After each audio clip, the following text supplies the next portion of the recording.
A big mabuhay around the world, and welcome back to the channel. It's so glad to see all of you. I hope all of you are doing well in the Philippines. I know it's getting a little hot there weather-wise, but I hope that all of you in lockdown in central Luzon in Manila, I hope that things get better. And I think they are, right? Restrictions have been lifted a little bit. The curfew has gotten a little bit easier. I know things are a little confusing. I know some delivery guys are getting stopped and things are happening and people are still a little confused. But hopefully this thing will still all be over really soon. Hopefully in a week or two. And sort of to move into that direction, I really hope, like the rest of the Philippines, Manila has lifted the restrictions on karaoke. And, for a Western guy and for Americans, karaoke is sort of something new. It's not that big in the U.S. Now, in places like Hawaii and California, and where there's a lot of basically Asians, right? I guess Koreans, Japanese, Filipinos. Karaoke is like a slice of life. It's like blood, It's like keeps your body going.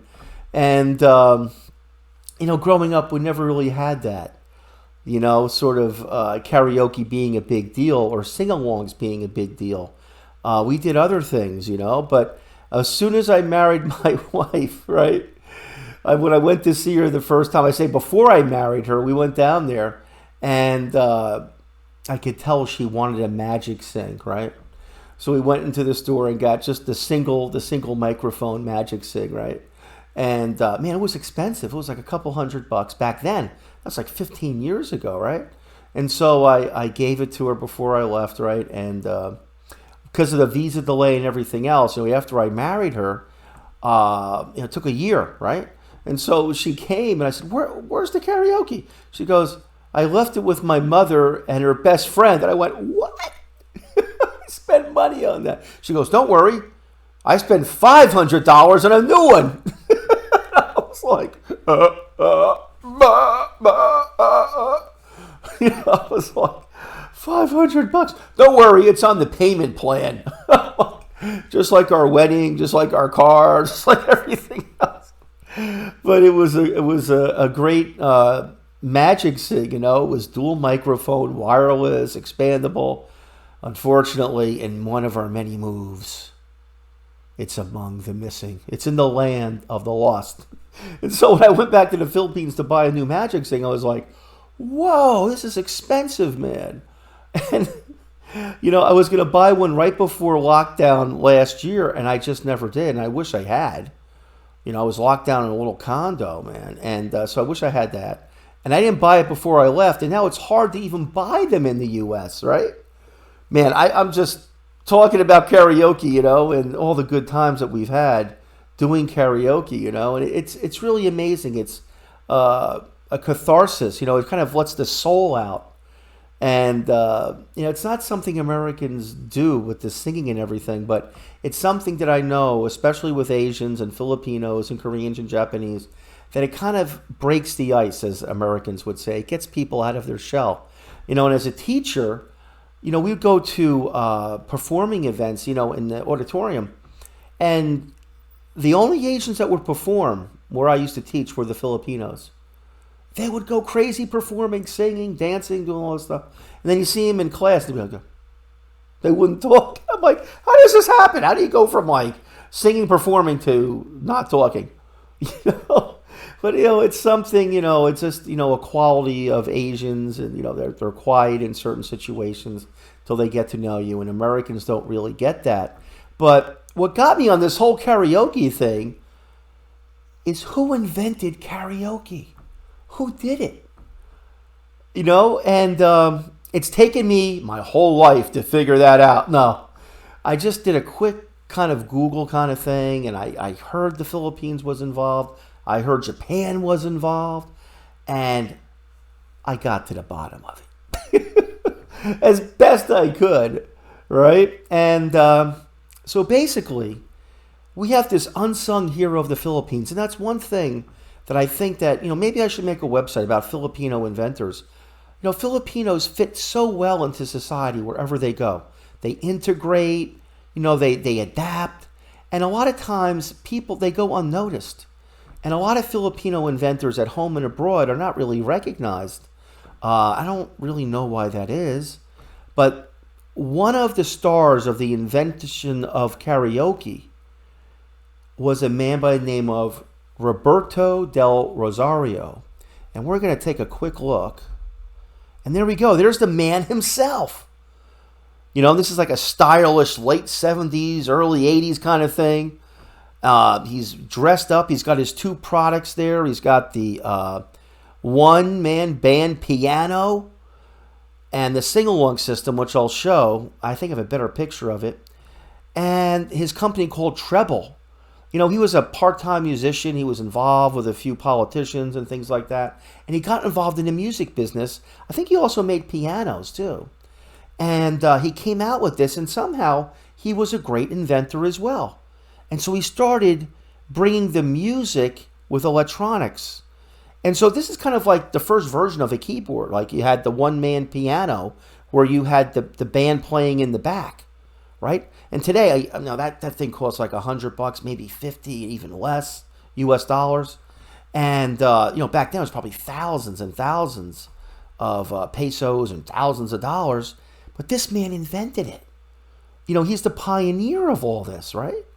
And unfortunately, he came out with all these great products, and there was nearly nowhere in the Philippines for him to get this stuff made, right? And so he would send the stuff out to Japan, and that's when he noticed they were stealing his ideas. And the poor guy sued because he was the first guy that patented karaoke. Smart man. But I don't know if he held international copyright.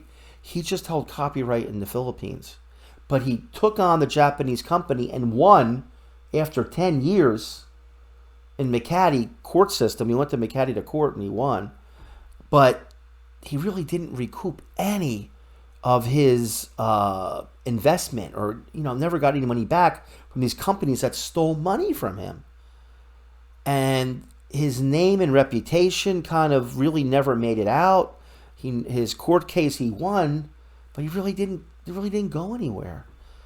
And so at least he came out, as far as I know, he came out okay, but he didn't achieve the fame and fortune that he should have. And that seems to be the case. And we're going to really go to the guy who really invented the first karaoke machine before this, but he never really profited all that much from this.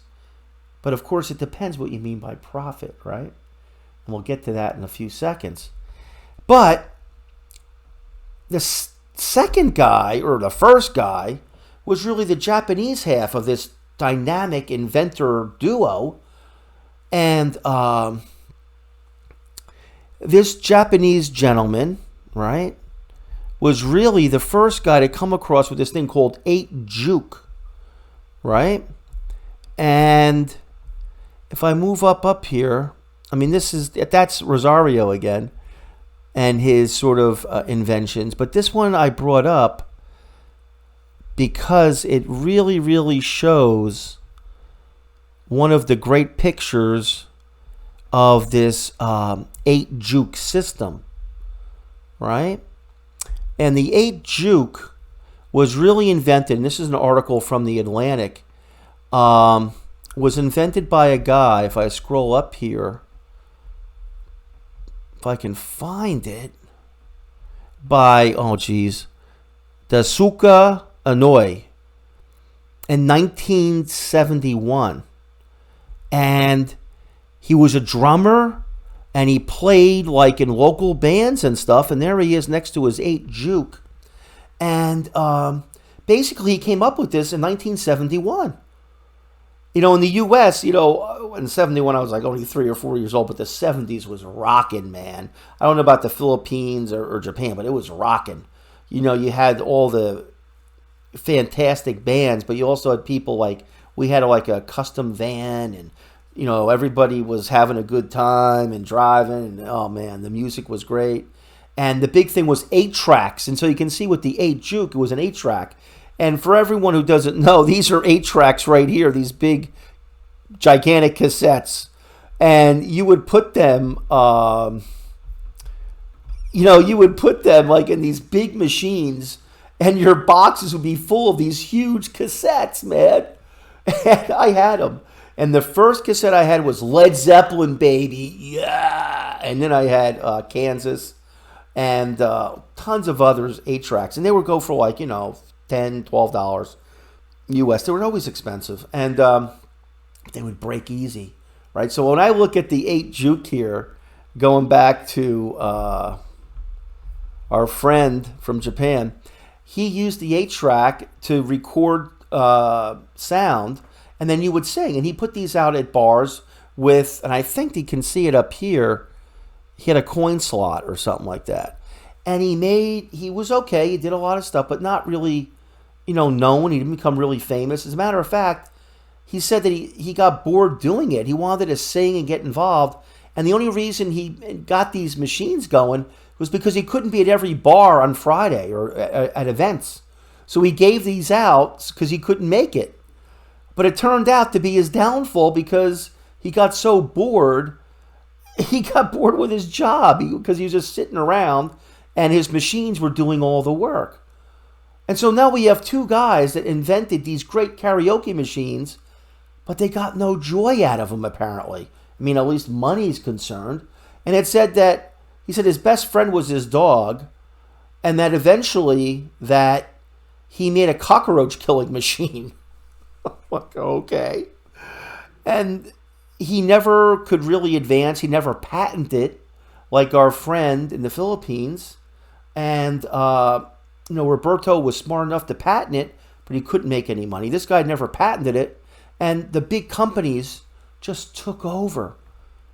Man, that's sad that they took over the music, But even though these guys, didn't make any money off of it, they must have found joy every time when they were alive, or even today when they walk around and they see how big karaoke is.